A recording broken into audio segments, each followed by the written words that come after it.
What's going on, y'all? My name's Rob. Welcome back to the Kentucky Chew.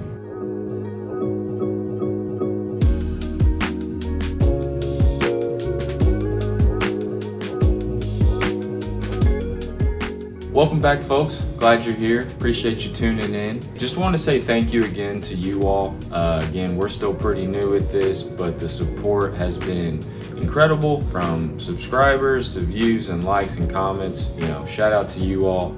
I really appreciate you all giving feedback and just being interested in something that we enjoy, which is bourbon. So if you haven't subscribed yet, it would mean a lot if you would. It doesn't cost you anything. Just click that button there, and we'll just keep putting out content that we hope you all like. So today we're going to keep it simple. Nothing long, nothing crazy. We're just going to do a simple review, a quick little review of a bottle that I picked up earlier this year, a product that I'm not super familiar with. It has not been something that I've sought after, something I've tried often, but it was recommended me to try, and I like recommendations. So, bottle I'm talking about, Knob Creek 12 year. This comes out of Kentucky. It's a Kentucky product, specifically Claremont, Kentucky, for those of you who are familiar with good old Kentucky here. So, not really something that's been on my radar. It's not a product that I necessarily see or hunt or look for. I think that's because I had a few Knob Creek products early into me getting into bourbon.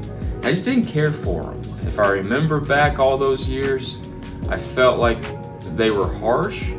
And to be honest, I couldn't really even tell you which. Knob Creek has a lot of different varieties, a lot of different products that they put out, and I'm gonna be completely transparent. I don't quite remember what they were. I just remember I didn't like it. And so I kind of wrote them off for a little while. Like I said, a friend of mine recommended the 12 year specifically to me. They said it's really good, that they enjoyed it. And there are a lot of things on just the label of this bottle that excite me. First, 12 year age statement.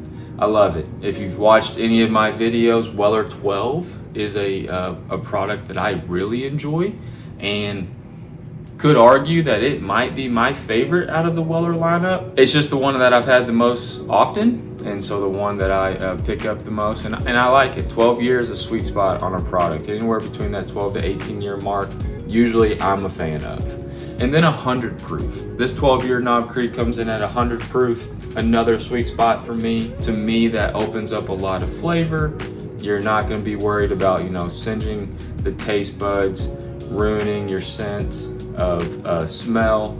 And not that I don't like the higher proof stuff, but hey, a good old 100 proof product, you can't go wrong with a lot of times. So really excited to try this. Looking forward to it. Let's get to chewing. I already know, I don't know if you can, this wax on here, I can already tell I'm gonna struggle with opening it. I promise I'll work out. I've gotten in the habit of filming at nighttime, and usually that means I've showered, and I swear it makes it hard to open these, but I'll quit complaining. We'll get there.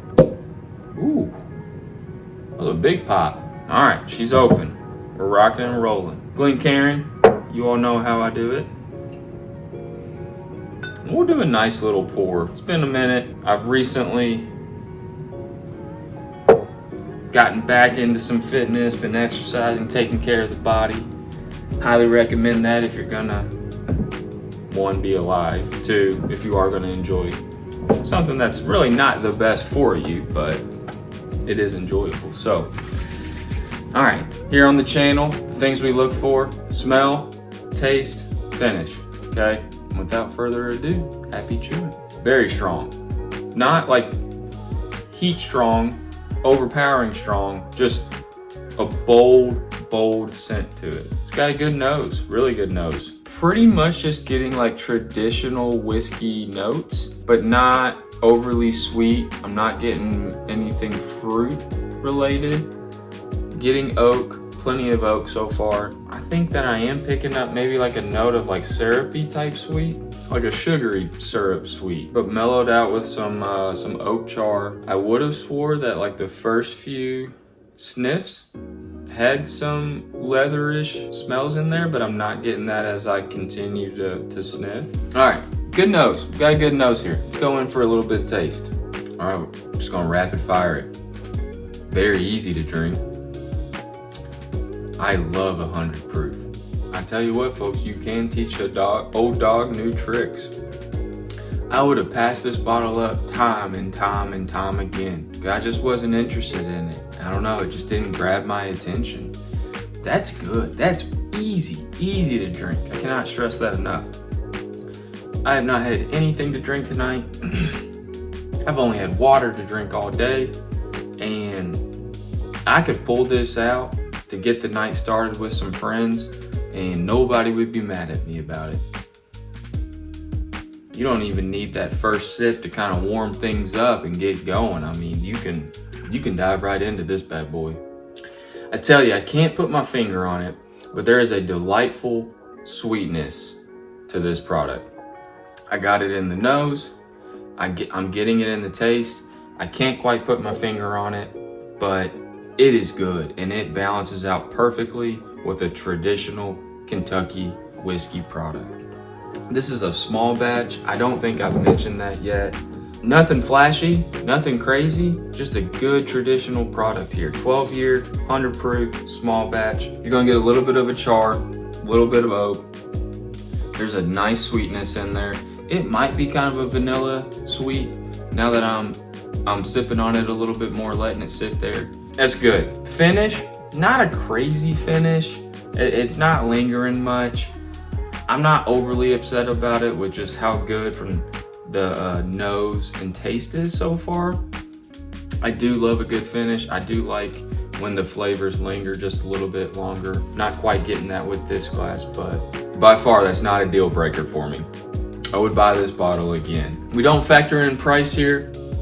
I bought this earlier this year. I don't remember what I bought it for. I don't think I paid secondary. I'm curious I don't see these on the secondary market where I'm at. I am located in Kentucky.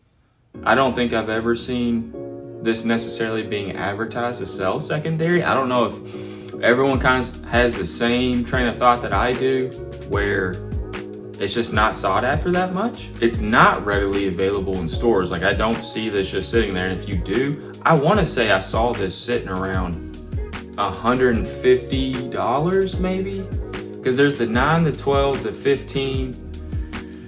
Sure, there might even be I think there's an 18 too. Someone comment below and let me know where I'm at here. I'm not a bourbon expert. I just enjoy drinking it. I think the 12 years around that $100 mark, and I'm pretty confident I did not pay that much for it. I'm pretty sure I got this at retail, and whatever that was, I would pay it again. I would 100% pay it again. All right, let's talk score. I tend to be a little tough on scoring. I don't believe in just giving a high score just to give a high score, because here's the fact of the matter. If you make a good whiskey product, congratulations. That's awesome. That's what we hope for. True bourbon lovers, we like that. But there are definitely levels to it. There are some exceptional products out there. There are some things that belong in the 8 out of 10, the 9 out of 10. I don't think I'll ever have a 10 out of 10. Maybe one day. In my mind, if you're above the average score of 5 out of 10, you're doing good. So with confidence, I'm gonna give this a 6.5. It is no bells and whistles, nothing crazy, just good. You can't ask for much more in a product, to be frank with you. If you see this, go pick it up. If you passed it up like I have, go give it a try. I don't think you'll be disappointed in it.